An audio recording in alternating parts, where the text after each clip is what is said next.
Welcome everybody to the last edition of this year of escfantv.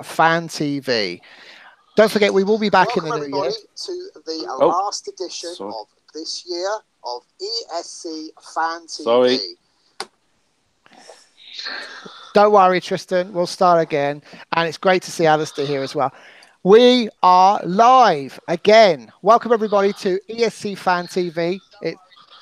It's the last edition of 2018. Merry Christmas, one and all. Happy New Year in the next couple of weeks. We'll be back in the new year with more editions, so make sure you press subscribe on YouTube, like this video, and for those in the chat room, ask as many questions today as possible. There we go. We've got Tom with us now as well, so we've got a full complement of people. Excellent. So who have we got on the show tonight? I'm Stuart Wilders, your host as always.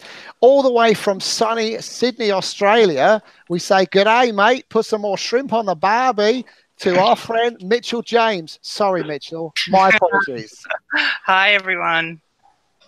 Delighted to welcome the president of UK OGAY, or OGAY UK. We have Alistair Rendell with us.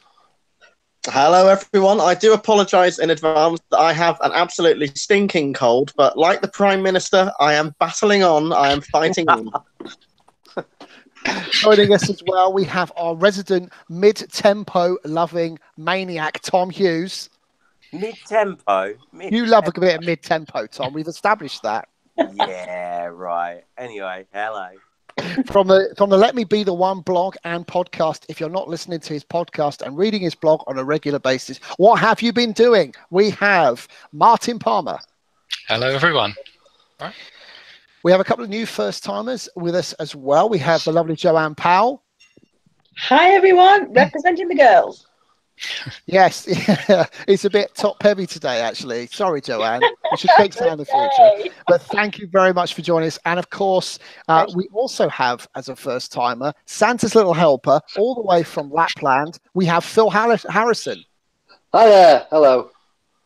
Last but not least, holding his Baltics for all of us today, we have the wonderful Tristan White. Hello there. Nice to meet you all. So tonight's show is all about looking forward. We are going to cover the following. We're going to talk about Australia's Eurovision plans for May next year as they launch Eurovision Australia Decides. Our Aussie reporter, Mitchell James, will give us the lowdown on their plans and what it means to the Australian public. Then we're going to cover Latvia's Supernova and the Estonian Eesti Laul. And then finally, we're going to finish off before that, we're going to cover Albania's Festivale de Kingas, of course, everyone's favourite Christmas present this time of year. And then we'll finish off by asking our pal, what did they enjoy the most about 2018? And what was their most favourite memory? Guaranteed to make you feel all festive and also very warm about a fantastic 2019 to come. So Australia, we're going to go straight over to Mitchell. Australia participated 4 times since 2015. Back in 2015, Guy Sebastian, of course, opened and debuted Australia with the song Tonight Again. A fantastic result for Australia, 5th at Eurovision.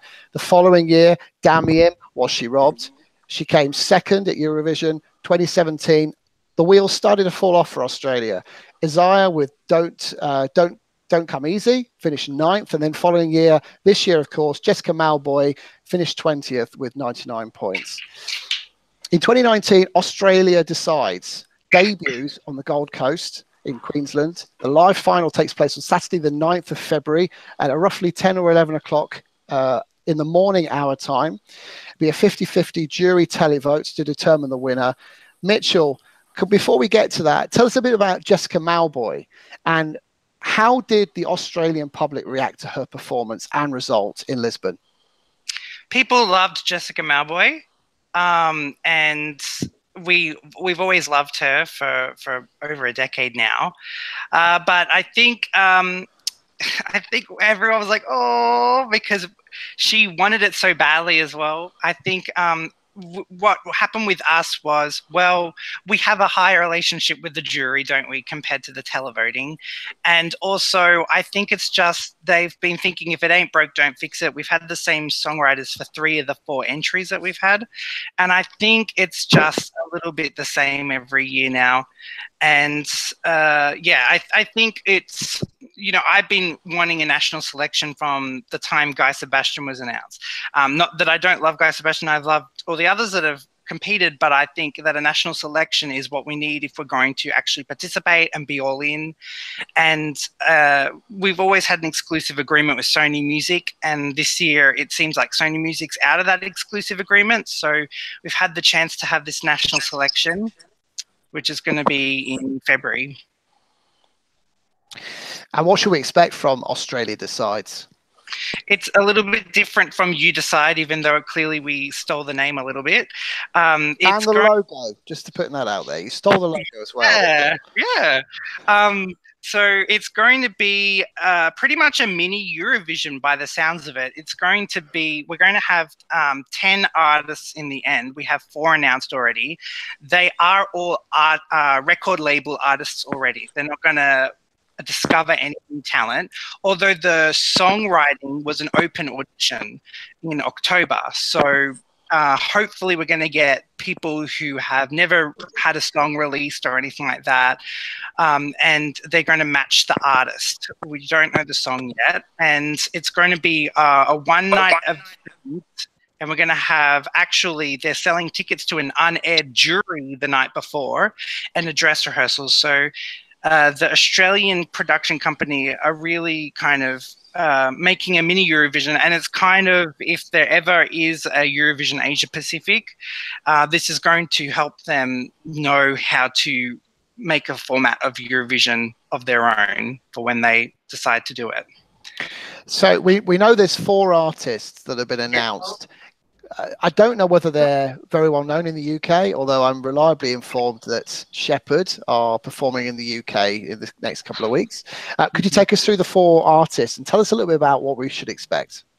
Yeah, you've got Shepherd. Shepherd is more of a festival kind of artist for the youth. If you asked anyone under 30, they'd probably know who Shepherd is. They had that song Say Geronimo. I'm not sure how big that was in the UK. It got minor release in the US, so that's probably their biggest international hit. And they're 3 siblings from Queensland. And I definitely think having them will bring the audience appeal from Australia, the festival people that, aren't really into Eurovision. They're going to be maybe watching. It might get them to tune in. And they, a kind of song that I think they might get is something like, if you remember Historia Moja Žika from Belarus in 2017, definitely that kind of vibe I think they'll go for. And then the second one is probably actually the most well-known in terms of overall, and it's Kate Miller-Heidke. She's been around for like about 12 years now, and she's kind of got like a Sia vibe. She was with Sony, now she's indie. She's a songwriter as well. She is currently in the middle of transitioning a musical of Muriel's Wedding. I don't know if anyone knows that film, but a big early 90s hit, and they're turning it into a musical, and she's writing the original music all for that. And she's decided to maybe do Eurovision in between, which is crazy. So good promotion for her, I guess. If I was to put her with someone, I'd say she's a mix of Netta and Alina from Estonia this year, which is a weird mix, but I think she's quirky. She's been classically trained. She has a song out called Words from about 10 years ago. If you listen to that, it just sounds like a combination of those two. I think she'd do really well. And then the third one is Electric Fields. They're a little bit more not so well-known mainstream, but it's a combination of Indigenous music and kind of that late 80s, early 90s dance feel, like that dance. Like I used to have a cassette tape with that kind of like, late 80s dance music. It's very much like that, mixed with Zachariah said that the group will be performing in an Indigenous language on the night and in Eurovision, so that'll be really interesting to see. It's a great mix of people. It shows that there's so much diversity, which is something that SBS really loves having. It's a big quota for them to show ethnic diversity, which is SBS is our broadcaster. And the only song that I could kind of matched with them, and I forget which year it is. Maybe someone can remind me, but it was the song's like a bam bamba, a bam bamba. If That was treble. That was treble. 2006. Oh, that's 2006. good. Yeah. I was trying to find when it was. So yeah, but and then the fourth one is Mark Vincent, and Mark Vincent is a classical singer. He think 10 tenors, Il Vovo, that kind of thing. So he was on Australia's Got Talent like about 10 years ago, and he's a song that he would sing would be My Heart Is Yours, Norway 2010. Definitely that's his kind of vibe. So I mean, definitely the older audience would be maybe into him. They're not die-hard Eurovision fans. I don't know. It's just such a mix. So it's great so far. We've still got 6 artists to announce. There'll be 10, and I think 10 because everyone kind of gets a vote in the end. So yeah, it'll be really interesting to see how they do the whole thing and how they do the results and everything as well. And usually there's quite a bit of activity in the press. Are you kind of expecting any major? Well, I mean, these guys are major stars in Australia, but are you expecting any sort of international stars to take part? I'm not sure. People for quite a while have been saying the Veronicas. People. Yes, the Veronicas. Yes. I don't know if they want to do it though, but I'm not sure. I think they were having difficulties with their record label at one point, but I'm not sure if they'll actually participate. People want Delta Goodrem. I don't think Delta Goodrem wants to do it, and I think she's really busy. She hosts she's a judge on The Voice Australia, so I'm not sure. I've wanted Samantha Jade. No one probably knows who that is, but that's another X Factor person. I think it's good that maybe at this particular time we kind of go away from people who have won singing competitions because we've been only doing that the whole time. So, but I love her, but I don't think she wants to do it either. Who other, like Kylie Minogue's not going to do it, let's be honest. So people have always been saying that, but that's never going to happen. So yeah, I don't know who other international Australian artists are there. Sia probably won't. We might get someone like Tim Minchin, maybe. I don't know if you know who that is. I think he's I know Tim Minchin. He wrote he's wrote some really good stage shows. He wrote Matilda, didn't he? Yeah. I wouldn't be surprised if he would join in. It'd be something he would probably want to join in. I'm not sure. Cool. So back in 2016, Dami Im came really close. And, yes. I don't remember there being a single person in the Stockholm arena in the Globen that were not willing Dami Im to take it, except those that perhaps were willing Ukraine to. How was it seen back in Australia? Was there a sense of injustice? Oh, it was huge. It was amazing being a Eurovision fan because obviously we have a large niche fan base that are very loud in Australia, but overall I'd never seen news about Eurovision like that on mainstream media. And when there was news kind of following her the whole week that, you know, maybe there's talks that she's going up in the bookies' favorite. And then when she came, it was great just watching the results that night. And then when she came second, she was just on every news channel. She was being interviewed, and everyone was talking about it. It was amazing. There's a lot of hype. A final question from me.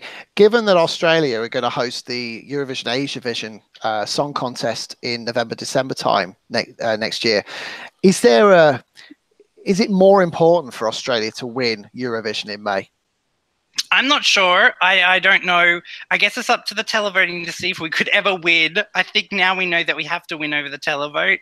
So, but I think it'd be really nice. I think if we're going to go into Asia Pacific, this will be our last ever Eurovision. I think they have an idea that this was really just for us to taste what it's like in Eurovision before we have our own thing.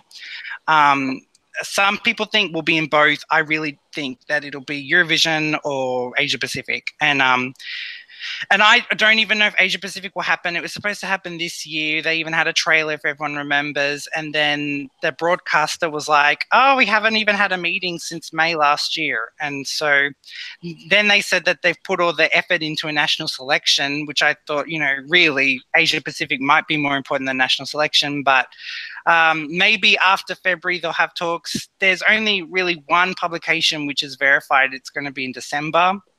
But I mean, I'm all for it, but I'm a little cynical because I've seen it come and go many times now. But yeah, from what they say the country turnout is, it sounds like it's going to be an eclectic group of countries, which is great. Mitchell, thanks for that. That was really, really great insight. I'm going to bring the panel in. We're going to start with Joanne. Joanne, maybe you can give us a view on what your favourite Australian entry is and why. Well, I loved Jess last year, if I'm honest. She was so infectious, and it just wouldn't have been the same in Lisbon and all the pre-parties without Jess. Yeah. Got a chance to really have a good chat to her, loads and lots of hugs and that sort of thing, and it just wouldn't have been the same. So Jess is by far and away my favourite personally, definitely. And Alistair, what's your favourite Australian entry? Well, they're responsible for what's probably one of my favourite songs of the past 10 years at Eurovision, Dammi Im. She should have won, completely should have won in 2016.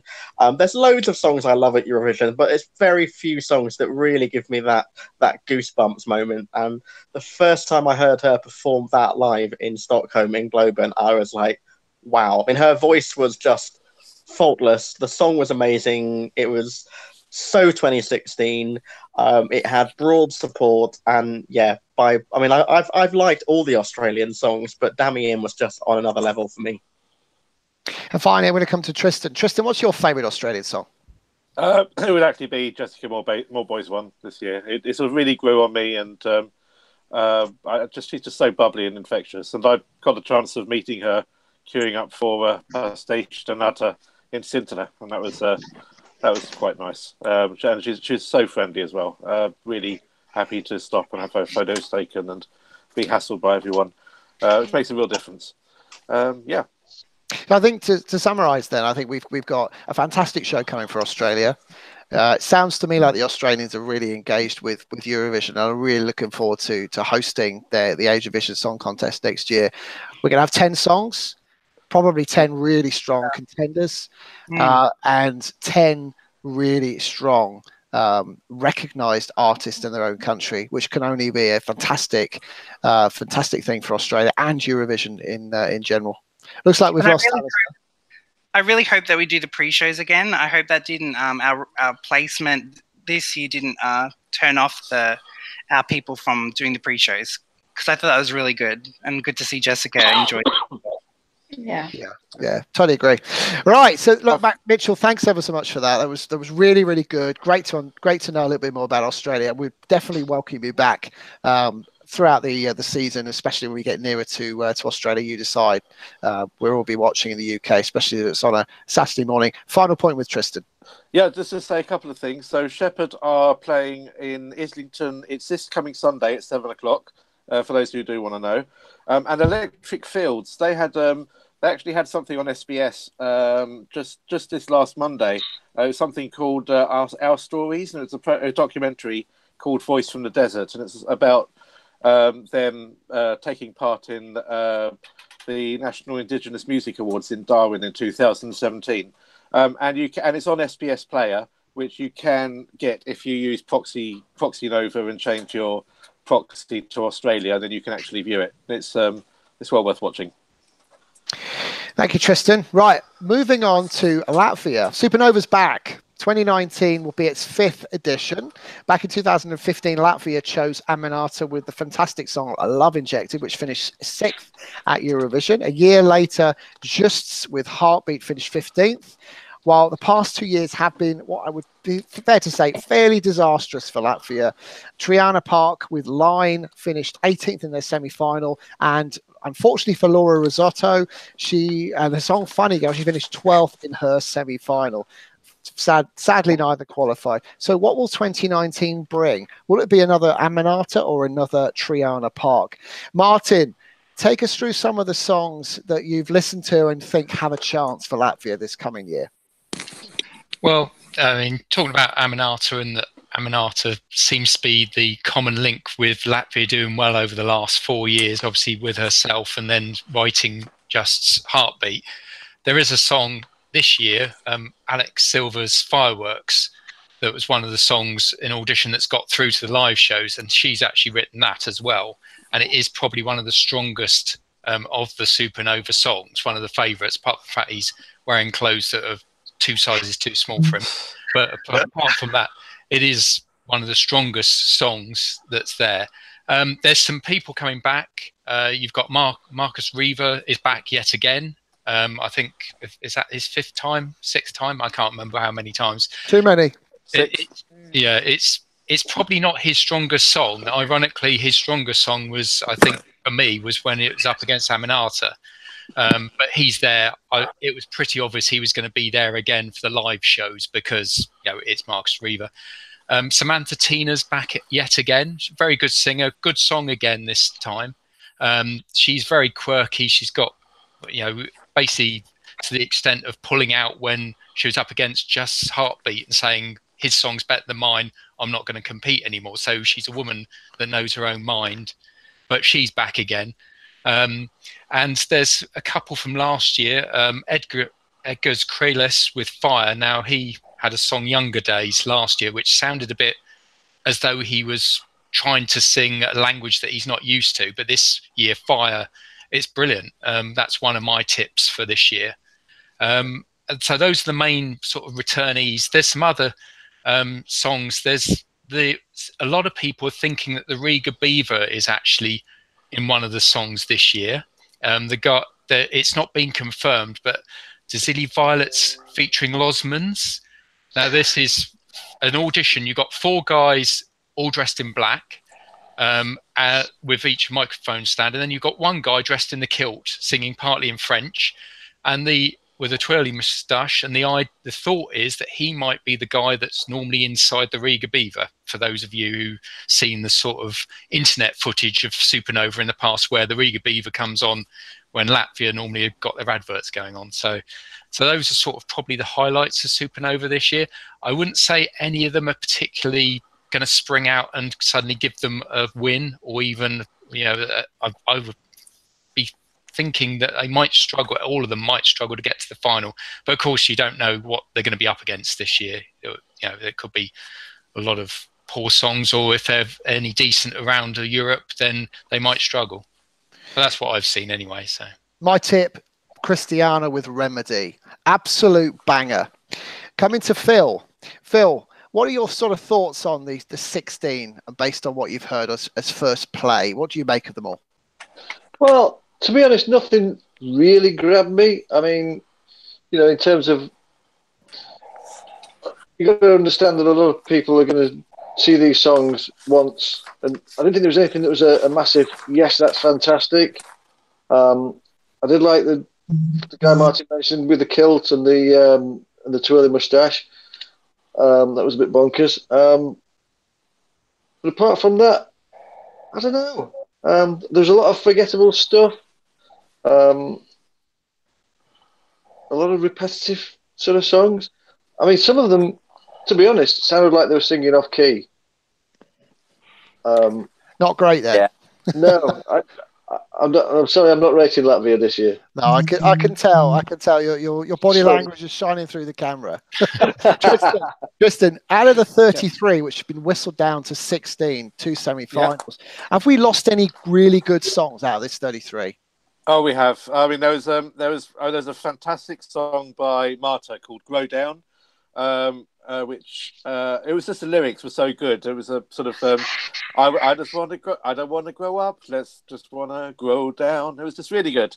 That's gone. Also, there's quite a crazy song called "Alligator" by a band called Atom, which was, you know, there was a very sort of counterculture message about avoiding or beware of our reptilian overlords. It was really, really good, and that would have been quite fun. And also there's another really good song by Robert Memens called "Feel." It's a guy with glasses. He was that was had a really good bass to it, and I think that could have done really well. I mean, my tip to win this would be Edgar Kralis' "Fire," because he's got so much confidence when he's on stage. I mean, he's been good previously as well. I think it was "We Are Angels" for the song last year. I think that will win. But another song that may be worth listening to, just really because he's got such a beautiful voice, and that's Laime Pilinga, or Laime Pilniga, and the song's called "Or." And his voice is sort of like, it's almost like Muse. It's just a beautiful sound, and he ends with him singing just on his own. It's just fantastic, and that could do very well. And the other one I quite like Remedy as well. Another one that's quite good is Like a Upe. Bit sort of brainstormy in a way. In fact, one of the songs is quite similar to one of Brainstorm's songs, but it really grows on you, and I think that could do well. There's a song, "Somebody's Got My Lover" by Iovo Orkis. Probably mispronounced that. Can someone tell him that someone needs to take his shirt? That was a nice shirt. It is not a nice shirt. Who the hell dressed him going into that national final? It was possibly the best. He likes that shirt. He wears that same shirt in one of his other videos, Patekos. Sorry, not national final. The demos. I mean, whoever dressed him needs shooting. Alistair, coming to you. Who are your dark horses in Latvia? Good question, because I'm not really rating the songs this year in Latvia. I think you put your finger on it. The first 2 years of Supernova were great, and after so many years of failure at Eurovision, it felt like they'd really turned the corner. I think over the last couple of years, they're starting to take a little bit of a step backwards again. I know we've only really heard the demo versions, and some might get beefed up a bit. My favourite, though, is actually I think there's a lot of pyromaniacs in Latvia this year. We've got 2 songs called "Fire" and one called "Firework." My tip's actually the other song called "Fire," so not the Edgar Kralis one, the one by the wonderfully named Double-Faced Eels. I think musically that's really unusual. It's got a good sound to it. I think it could cut through all the others. But I agree with Tristan. They did leave some of their better songs in the pre-selection. There were some old faces who we see regularly. Mixed Kurs was there. Ivo Grisnin's Griselist. There were quite a few. I mean, I've never been able to pick a winner, but there were quite a few there that I thought were definitely going into the final 16 and haven't. And songs that I really didn't rate at all that have made it through. So who knows? Mitchell, coming to you, is this Marcus Reever's year? Are we going to be subjected to a Marcus Reever finally winning Supernova just because he's there again? You know, I hope not. Nothing against Marcus Reever, but I was waiting for that great song, and it wasn't a great song. I think there was even like a huge instrumental section where he's just like awkwardly looking at everyone around the stage, and I was like, "What is with this song? Come on!" I had him like at 11th, so I'm not really a big fan of that song. I like the 2 Fires. Remedy is growing on me. And I like what was the other one? The Samantha Tina was good as well. I liked that. And Scared of Love, I thought that was the best song, but I think her vocals are a little bit shaky. I think every song has a con, which is something that going into Eurovision, it's just going to make you be really forgetful, I think. So it's kind of a problem for Latvia this year, unfortunately. Yeah, Scared of Love's good, actually. I agree with you. Joanne, is there a song here within this 16 that could see Latvia qualify? Simple answer, probably not, unfortunately. I'm with Alistair. I love Double-Faced Eels. I think if they did something to that and made it, maybe give it a revamp, if it weren't, then that could possibly get through. Remedy with a revamp, possibly. As much as I love Edgar Kralis, I don't think that would qualify, unfortunately. So they're going to struggle. They're going to really struggle. And finally, Tom, I'm going to come to you for final thoughts on what you think of the overall standard of Latvia, given that you are a mid-tempo loving maniac. Let's be honest. It's not great, is it? It's not great at all. Is that your summary? It's not great. Yeah, my summary is just it's not great. Although I will say I do agree with Mitchell. Scared of Love is my favourite out of that lot. Michelle in the chat room said there is not enough gin in the world to make any Latvian song sound good. I think you're wrong, Michelle. There's plenty of gin where I'm sitting, and most of it's making the Latvian songs sound pretty good to me. So I, if it were up to me, I would send Remedy. I think that's a cracking song. They're all clearly going to get revamped. That would be the one for me. But sounds like we all have different views. So I think to summarize, I would say from what we're saying here is that Latvia have 16 songs which perhaps appear a bit substandard. We're not confident that Latvia will qualify this year. They may be up against really strong opposition and will probably need a revamp. And I think we're also saying it's possible, more probable, that Markus Riva may do it. So moving on to Eesti Laul, Estonia. Debuted in 2009. Winner of Eesti Laul is chosen by a combination of televoting and a panel of jurors. 24 entries over 2 semi-finals in February 2019. Estonia have enjoyed a mixed results at Eurovision of recent times. 2014, Tanya sang amazing. She failed to qualify. In 2015, Elina Born and Stig sang Goodbye to Yesterday, finished 7th at Eurovision. 2016, Yuri Putzman sang Play. A little bit odd as a performance, failed to qualify. 2017, Koitum and Laura failed in Verona, failed to qualify. And in 2018, this year, Elina with La Forza, with a very expensive dress, finished 8th. So, Alistair, Elina Nechayeva, I think I pronounced that right, finished 8th in Lisbon. Did Estonia under or overachieve? I was never a massive fan of that song, although I caveat by saying I am a massive fan in general of Estonia at Eurovision. They're probably one of my 3 favourite Eurovision countries ever since they debuted back in '94. La Forza never really my style of music, but I always knew there was an audience for that. Visually, it was good. So yeah, it neither over nor underperformed.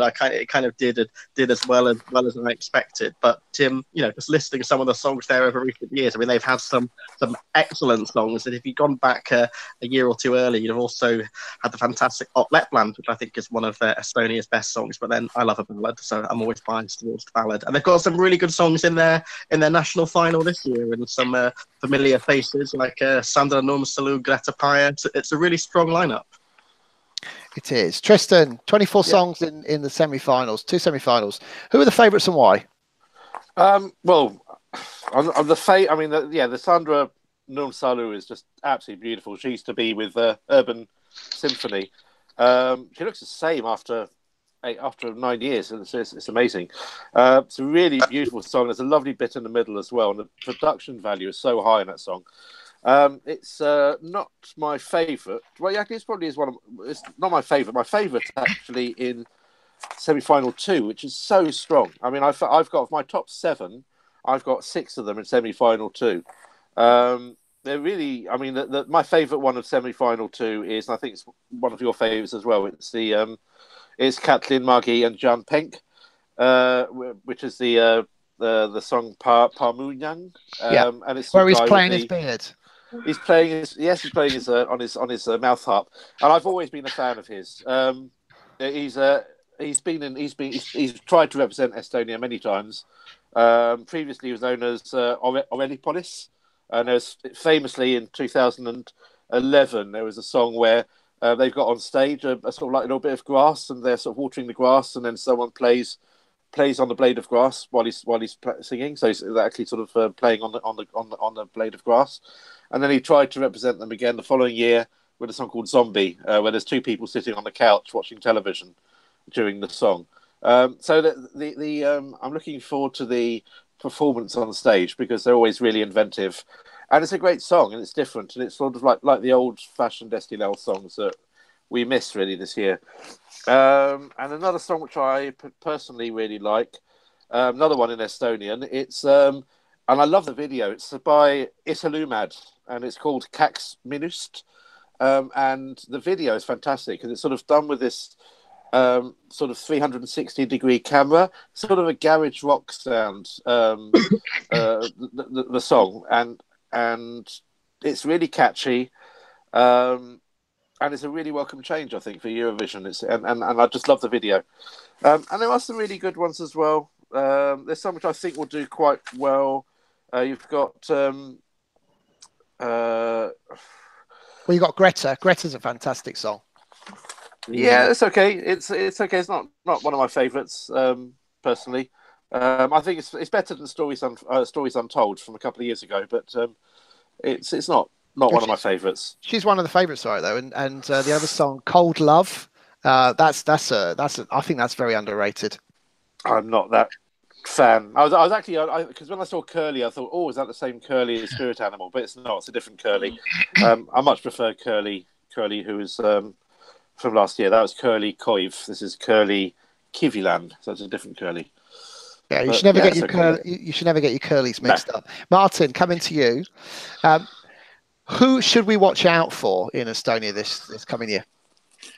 Well, you've mentioned some of the ones who are returning. The other ones that are returning are obviously in semi-final one, the Swingers.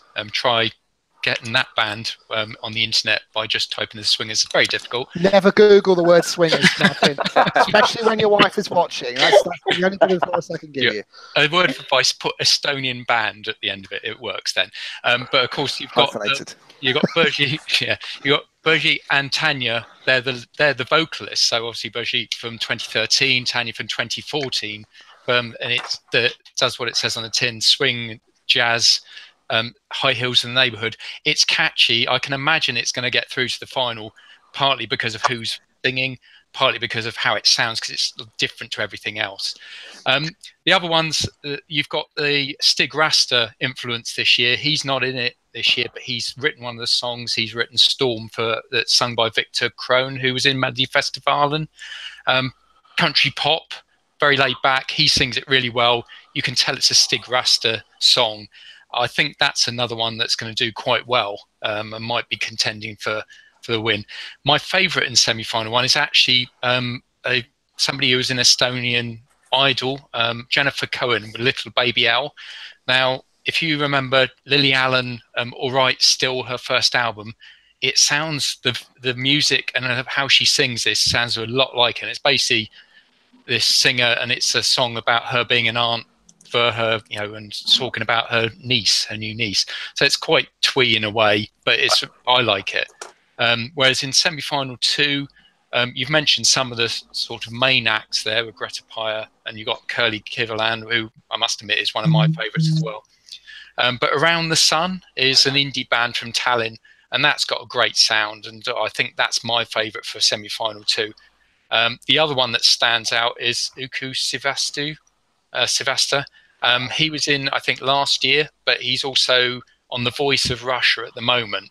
So he's probably got sort of quite a high profile in Estonia and sort of parts of Eastern Estonia, just purely because they might be able to get The Voice of Russia on their tellies, possibly. So, but yeah, it's not a bad lineup actually. It's a lot better than Latvia anyway. Oh, I think it's miles ahead. Marco Carr with the song "Smile," another one that's very underrated. There's a lot going for that song, and Stefan with "Without You" is also a really, really good ballad. Tom, hello. What are you making of the mid-tempo lineup? Do you know what? I'll be honest. I actually quite like some of these entries. My favourites on first listen, Supernova. I think is quite good, although it sounds very, very similar to something, and I just haven't quite actually put my finger on where that similarity is. Also, it's like mid-tempo is getting to me now. Believe as well. Who could resist a song named Believe? That's quite good, and I think the video to that is very good as well. That I've seen. So I think there is actually, some really good songs there as well. And the nice thing is, whilst they are all characteristically mid-tempo, there is an element of variety there as well, which is always good. I even like the song that you do. I'm not going to embarrass myself by trying to pronounce it though. Suvide poo is what you're thinking of. That's the one. Yeah, just be careful how you pronounce that. It's not great for us. Suvide poo. Mitchell, who would you pick for Estonia and why? Well, I have to be honest, I haven't actually listened to any of Estonia, only the Follow Me Back from Around the Sun. And I really liked that, but I can't really compare. So I'm out of this one, I guess. We'll come direct to Joanne in that case. So Joanne, what are your favourites and why? Well, we should really mention Voice Katzen, shouldn't we? Yes. But no, it's not one of my favourites, really. Yeah, the video maybe, but that's about it, really. Everyone's been mentioned, really. Greta Paya, I love Sandra, and to be honest, it's the Corona as well. The Swingers, I just can't get that out of my head. It's a really good lineup, and I just can't pick it. I have to admit, it'd take me a lot of listening and re-listening to try and pick a winner on that one. And final thoughts with Alistair. Tell us how Estonia are going to win Eurovision this coming year. By sending the best song, like any other country's going to win. And is there a contender in this lineup of 24? I mean, I do love the song by Greta Paya. It's probably my favourite in it. It may be slightly generic to have a win. Sandra Nurmsalu could do very well, though, if they selected that. You know, we know she's got a cracking voice. She's got a distinctive look. That could do very well. And so I think what we're saying here then is that Estonia have a far superior lineup of songs to Latvia. I think if you were playing a hit and miss game, you would say Estonia hit, Latvia miss. There's probably 5 to 6 really, really good songs. Estonia have a great choice, an opportunity to make a great choice. Could it be Suvidi Poo? Could it be Storm, Victor Krone? For goodness sake, take a risk. We see risk work at Eurovision, and let's pick the best song for Estonia in 2019. Got to say, just a sec, Victor Krone, that song reminds me so much of Ariana Grande's one, that one last time. Yes, that's what it's been reminding me of. Thank you. Yes, it's identical.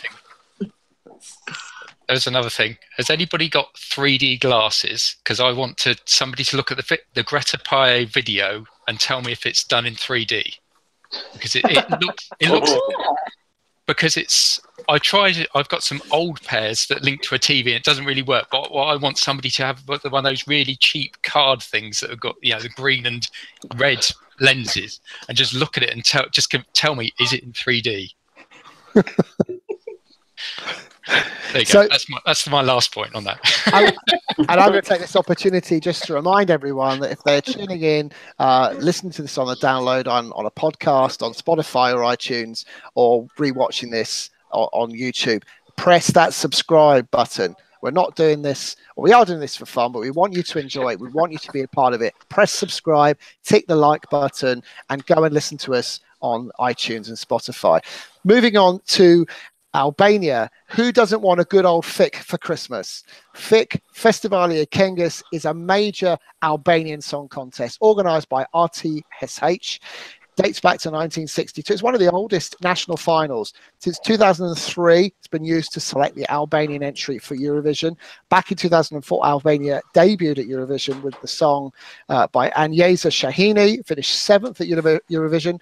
Fast forward to 2018, the song Mal by Eugene Bush-Pepper finished 11th this past year. Albania have failed to qualify 7 out of 15 times at Eurovision.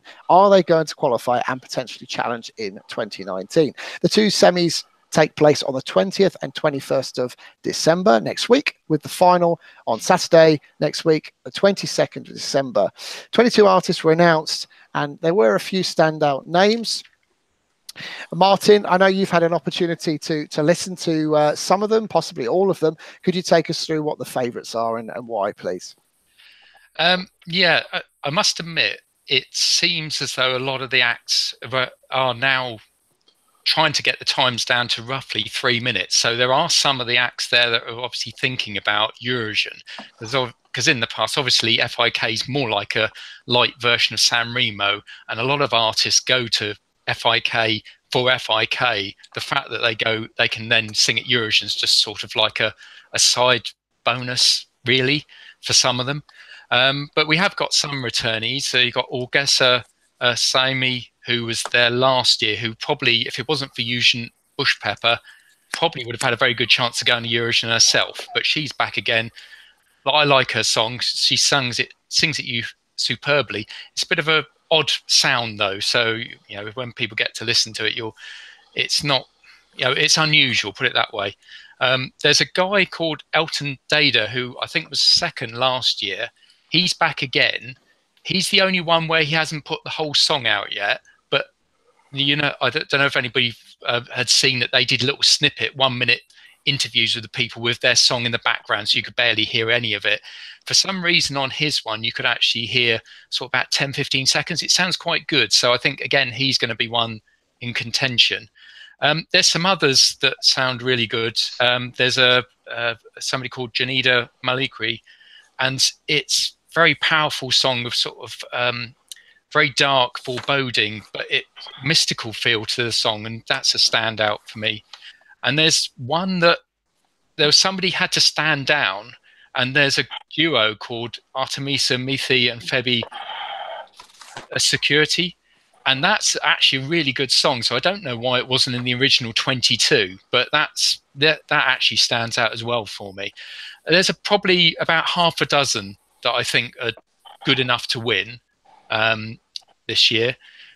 The rest of them, you know, they're sort of, you know, they will appeal to different people. There's not as much soft rock, because Albania, a lot of the time when you listen to FIK, there's a lot of soft rock, a lot of ballads. There's quite not as much soft rock. There's a lot more sort of straight songs, a lot more soloists this year. So it's worth listening to the 22. Obviously, this year they've got I think the first night they're going to be all singing their songs accompanied by the orchestra. The second night it's going to be as if they're trying to do it for Eurovision, and then the jury is going to decide who's going to be singing on the last night to find the winner.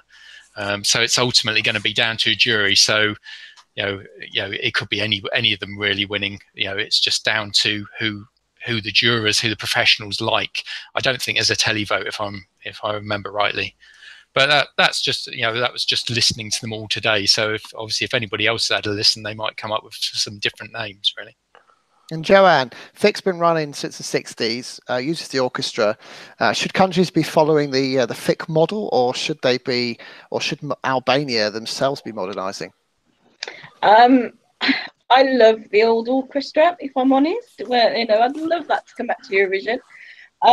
But yeah, I don't know. I mean, it's different, isn't it? And FiK is FiK, and it's difficult to sort of, you know, it wouldn't be the same if it was different. You know, if they did it the old way. We love it the way it is, and it needs to be kept, I think. But all I'm going to say is bring back Eugens. I do love Eugens, and I want him back again every year.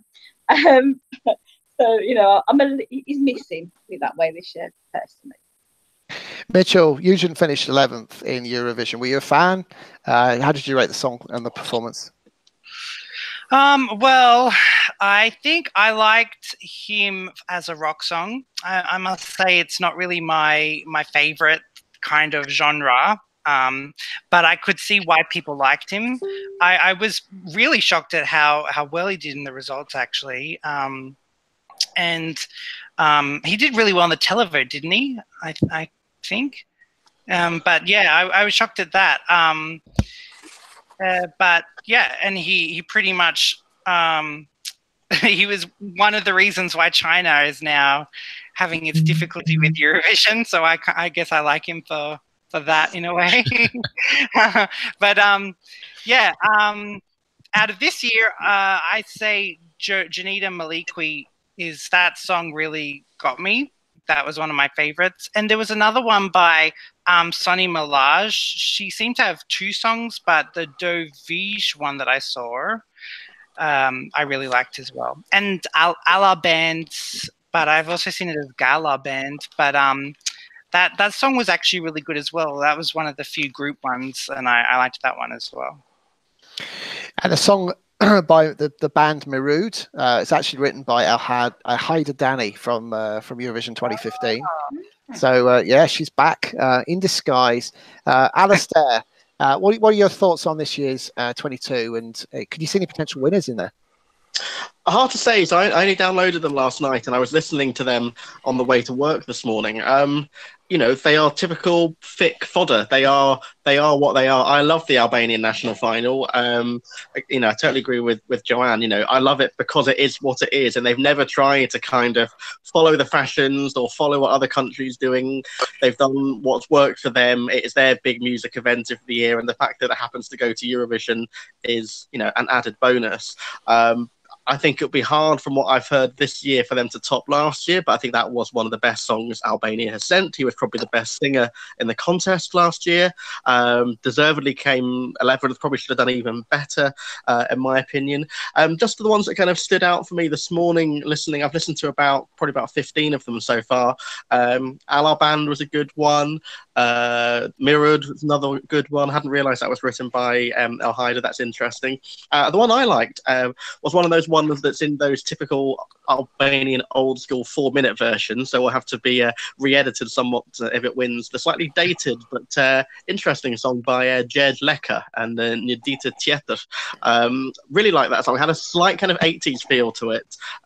Only heard it audio. It'd be interesting to see what it looks like live. But yeah, it's a typically good Albanian lineup. When you say old-fashioned or old style, I sat there listening to them, thinking this is the sort of thing I'd hear in an elevator. Yeah, I like music. I like lift music. Good background. A nice elevator in a posh hotel. You know, I don't want anyone getting the wrong idea, of course, but elevator music nonetheless. Tristan, have we missed any? Are there any other potential winners in that list?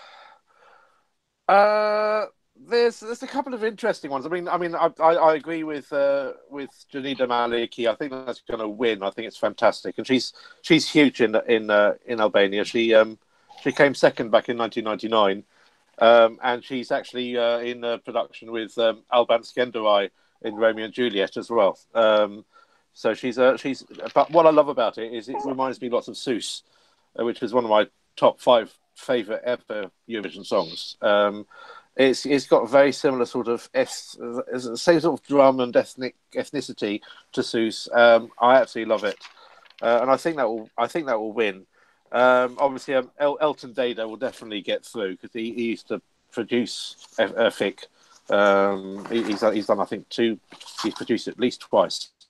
But one that hasn't been mentioned yet, I quite like is Lydia Lufi. That's a song called Refrahem. And what I love about it, it's like a very fast waltz. It's in 3/4 time, and she was in The Voice of Albania last year. She sang. If you look on YouTube, she sang a really good version of "I Put a Spell on You."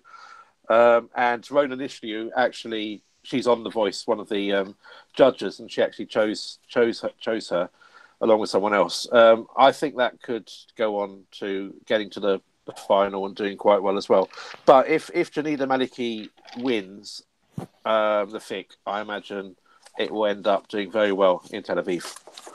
I also really like that one that was ready to be mentioned, the Artemisa Mithi and Febish Kuti, which is this sort of a male rapper and a female singer. The male rapper's singing in Albanian, and I think she sings partly in English, and she says a few words like "life is going fast" and stuff like that. But it's a really good song, and it's a bit of a guilty pleasure of mine. And for the junior Eurovision fans, they're not left out in this. Claudiata Vata also tried to represent Albania for junior Eurovision twice, for those that are fans of junior Eurovision. Tom, what are your thoughts on Albania? And more importantly, how did you rate Eugene Bush-Pepper? Do you know what? How do I rate Albania? A lot of it's mid-tempo, isn't it? Again, not my favourite. Do you know what? I'm going to be honest. My standouts here.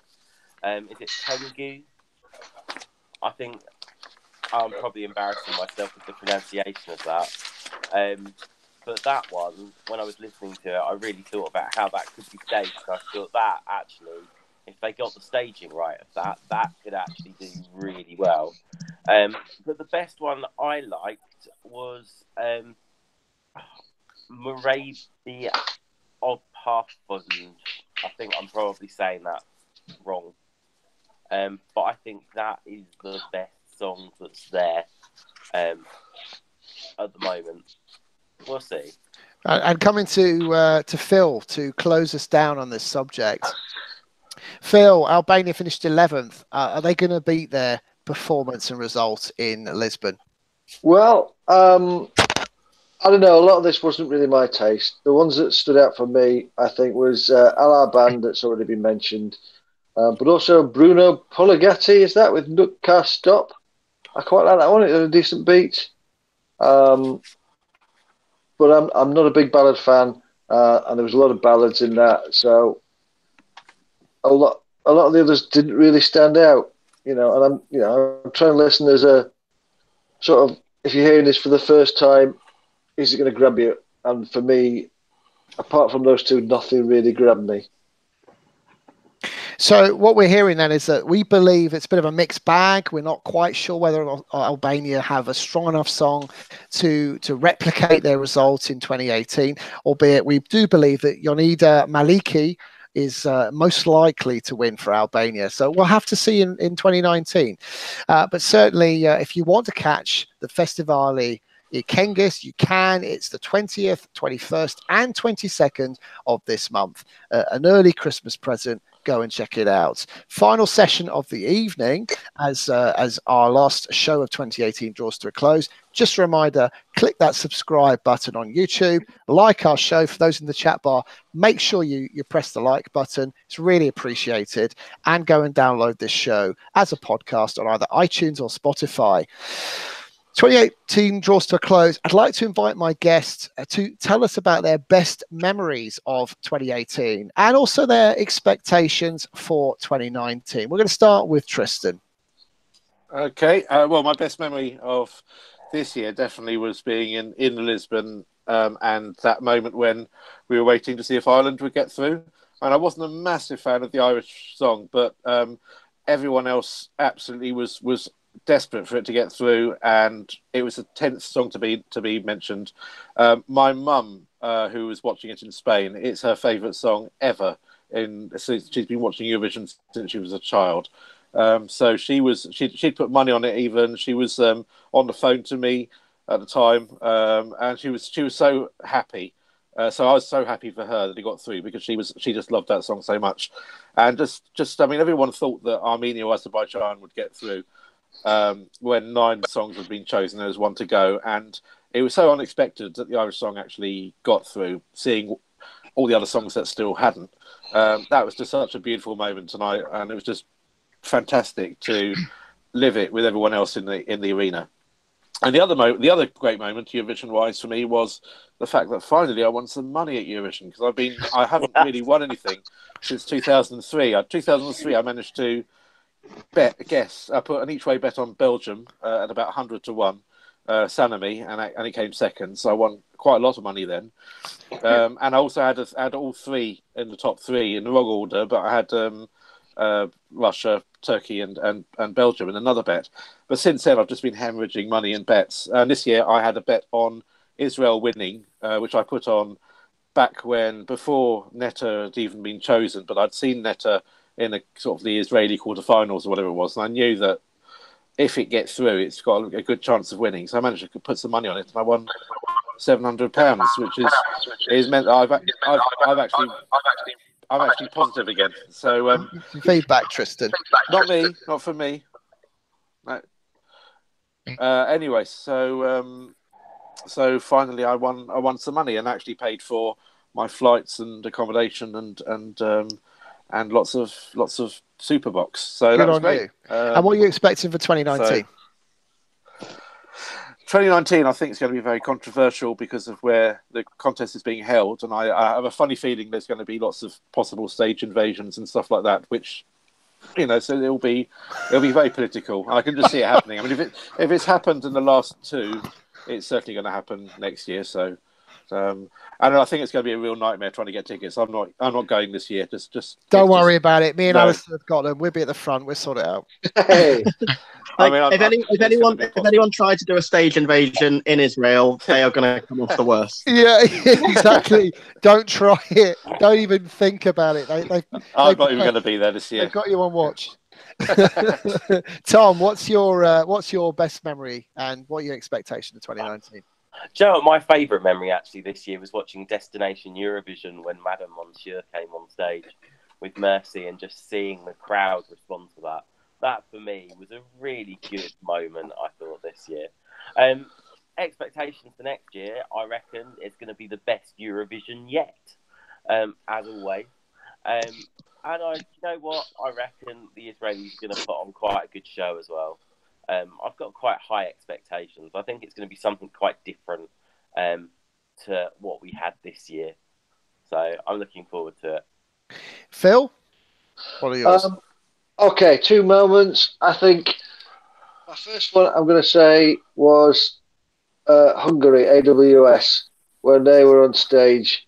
Especially when the guy ran across. We were stood right on the sort of barrier between the golden circle and the main standing area, and the guy ran along and the flames came up and everyone was just sort of like, what's going on? It was so different, such a completely non-irregular Eurovision moment. That stood out. And the other one was actually at the Israeli party. A few of us went to the Israeli party and there were various acts performing, and Rasmussen, the Danish entry, instead of performing on the stage, they stood in the middle of the floor, surrounded by the crowd, and just sang without any sort of microphones or anything. And it was a really good moment. In terms of next year, I agree. I think the Israelis are going to put on a really good show because I think they want to really give a good impression of the country. And I think Russia's going to go in big. I think Russia's going to really try and win this year. Again, for political reasons. So I think that wasn't Rasmussen, by the way. That was me and Tristan. It's a beard thing. Fair enough. You just stand there. You just stand there and start singing. Everyone thinks you're a Rasmussen, especially if you've got a long trench coat. That always helps. Yeah. Mitchell, what were your favourite moments of 2018? Favorite moments were rather sobering moments for me, I guess. I was watching the grand final 4:30 a.m. on a Sunday, and then when we came 20th, the last place for the televote, it was the same day as Mother's Day here. So we had a family Mother's Day event to go to afterwards, and I attended in all black. It was like I was at a wake. So it was very funny. But also, I was actually in London last month, and I passed the Café du Paris. So I had a kind of freak out moment because, I didn't really care for seeing the Buckingham Palace, but when I saw Café de Paris, I was like, oh, I've got to take a picture of it.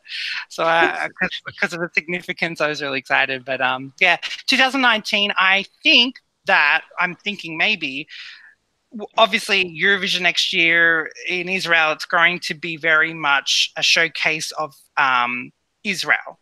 And its culture. I think that's Israel's aim. And I think other countries might take that opportunity to have songs that engage in cultural motives and things like that to kind of showcase their own country for 3 minutes. I think it wouldn't be a dumb decision for the countries to actually have songs that do that because everyone's already kind of getting fed it the whole time.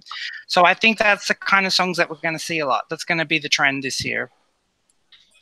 And Martin? Well, my moments, obviously, this year was the fact that was my first Eurovision going to Lisbon this year. So that was one main thing. The other thing was, and you were actually, Stuart, were actually there for the other moment, was when I was at the Eurovision in Concert press event and you were just about to interview Laura Risotto, and she actually looked across at me while I was waiting, and she went, "Oh, Martin, you've made it," because we'd been talking on social media, and it was so nice that she actually sort of went, recognized me from the tiny box in Facebook or Twitter, and actually sort of, you know, said hello, which was really nice, and sort of got to meet her in a meet and greet as well. Can I just say thanks for that? I was actually on the pool at that time. But yeah, there you go. I cranked your star. What can I say? But yeah, it was at the risk of going, I was going all fanboy then, you know. But that was one of my main moments. But obviously, going to Lisbon was brilliant. For 2019 in Tel Aviv, I'm one of the few. It sounds as though the few that's actually going to be going there. Got the Airbnb and the flights planned. 37th on the OGA ballot, so hopefully there's going to be at least 75 packages. Fingers crossed. Because that will make it a lot easier having the tickets. But it'll be interesting if people don't have the tickets but still going. You've got the green room. That was another different thing that we haven't experienced before. Having tickets to actually sit in the green room that normally you wouldn't be able to do, because in the last so many contests, the green room's been in the main arena, but it's not big enough to do that. So that'll be a novelty, and to see how that actually all work. But yeah, it'll be interesting. It's another great season to come up. I'm even more involved now because, of course, I've got my radio show as well as the blog. So it's just all systems go with Eurovision. So it'll be good. See if I can get press accreditation as well. Yeah. And don't forget escfantv, Martin. Yes, indeed. Well, you can get your own accreditation, can't you? Joanne, what are your best memories? I'm a self-confessed groupie. That's just what I am, and I think one of my favourite moments was being at the Altis Arena, not necessarily inside, but behind afterwards when I hadn't got a ticket. I used to go and wait for them all to come in and out. And on the final, I didn't have tickets to the final, but our apartment is very close to the arena, so we literally just watched the show, then darted while the interval was on, got to the arena before the interval act had finished, and then watched the voting on our phones, and then watched them all coming out. And it was lovely just to have them all come and give us big hugs and you know, say goodbye, really, because, you know, I've met a few of them, quite a few of the artists. I've been on their social medias. I had like Mikhail Joseph sort of getting really worried that I was really looking tired and trying to look after me like he would his mom. You know, and there was lots of things like that. So it was just amazing.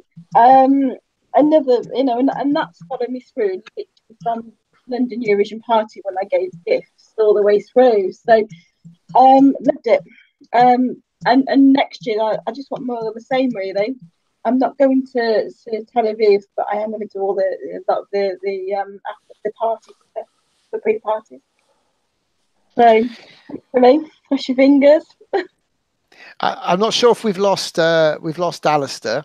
No, I'm here. You're here. Excellent. So yeah, I'm gonna pass it on to yourself. What were you were very, very busy in Lisbon. You were here, there, or everywhere, as you would do in your role. But what are your best memories of Lisbon, and what do you expect for next year? I think I'm still recovering. Not sleeping for a week.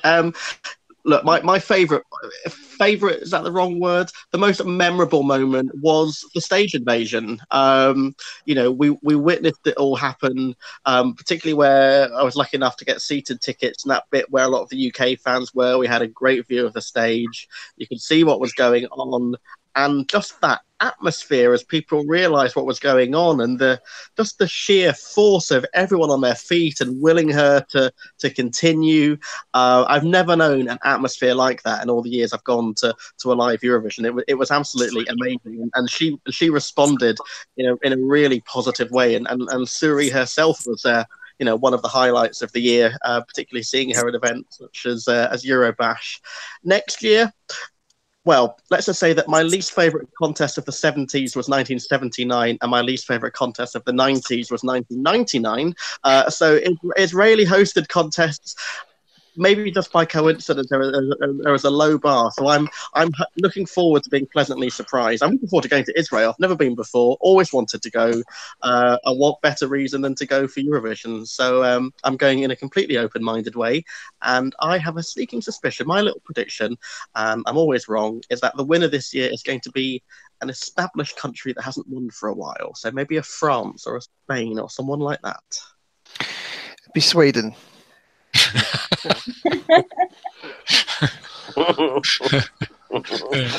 will be. It'll be Sweden. You watch. No, so for me, I think I can't ignore Surie, and I think she's been, from a UK fan's perspective, our best ambassador that I can remember. And I can't remember being more proud of a UK act. I'm not overly keen on the song, but I think as an artist, she did everything possible to represent us positively in Lisbon, and I thank her for that. I really do. Grateful for it. I just hope we can now replicate that into 2019. Into 2019, I would like to think that the UK can have a good 2019 and improve upon its results. I'm positive about the changes the BBC are making, and I look forward to seeing them into fruition in some point in February. I think 2019 could be a big year for Eurovision. I think these Israelis will really embrace Eurovision, more so than we saw with the Portuguese, albeit the Portuguese did a very good job.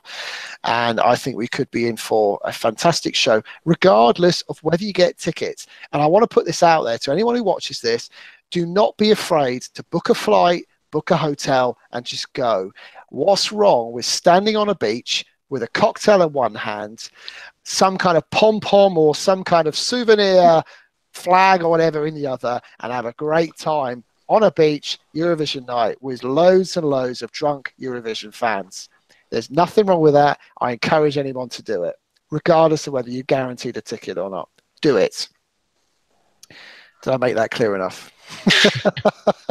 Unless you're supposed to be at work. Yeah, exactly. Yeah. Unless you're at work in the UK or wherever you are, can't make it. So, final question for the panel: just one country, one name. Who do you expect to be a dark horse in 2019? Tristan. I think Spain this year could be a dark horse. They've got some really interesting singers in Operación Triunfo, and this year they're doing it slightly different. It's not going to be up to sort of like the final five where they choose a song like they did this year.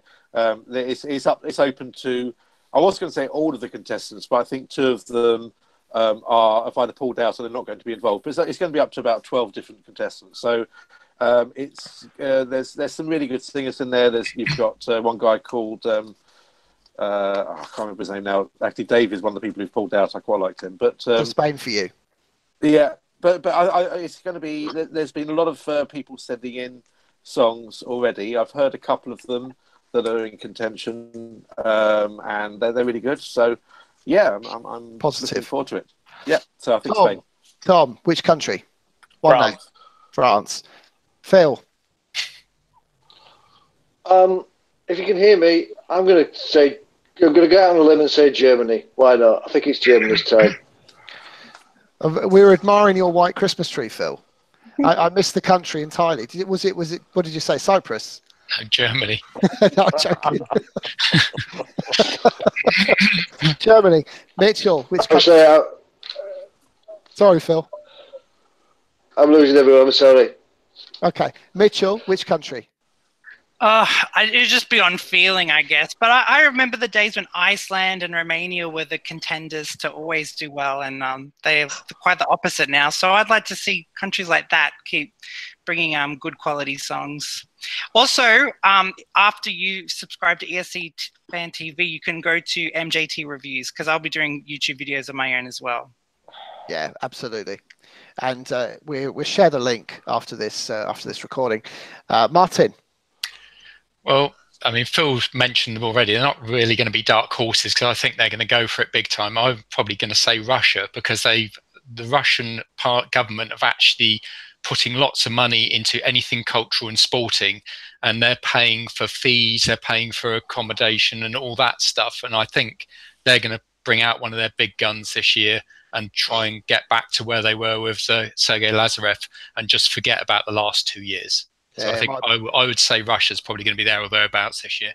Might be Sergei, you never know. It's certainly rumours. Joanne?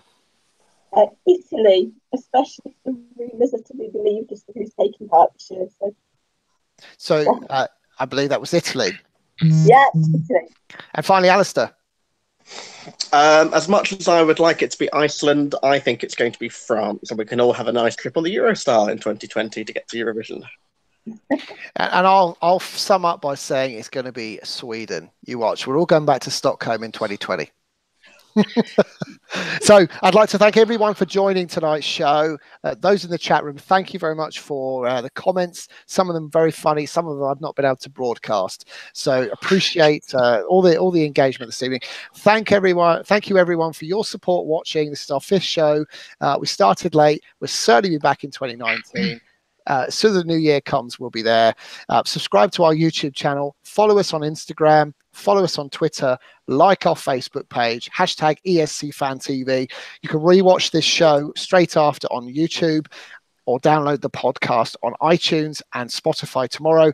Don't forget to press the like button, the thumbs up button on this YouTube link, on this broadcast. It really helps us out. Thank you for your support. Thanks to my guests. Thank you to Tristan. Thank you. Thank you to Tom. Thank you. Thank you to Mitchell. Thanks. Bye. Thank you to Martin. Thank you. See you again. Thank you to Phil, although Phil's disappeared. Thank you to Joanne. Bye. Thank you. And thank you very much to Alistair. Thank you. And if you're not a member of the fan club yet, www.ogae.uk. You can join up there. Absolutely, yeah. Make sure you join the OGAE fan club. And I presume there's an OGAE fan club in Australia as well, Mitchell. Yes, there is. Absolutely. So tune into ESC Fan TV in 2019 for more live shows. We will be ramping up the volume as soon as we hit proper national final season. All that remains for me to say is to wish you all a happy holiday and a wonderful, wonderful New Year's Eve. Have a great festive period. See you all in 2019. We will all be there in 2019 to dare to dream. Bye for now. Bye-bye. Bye. Bye.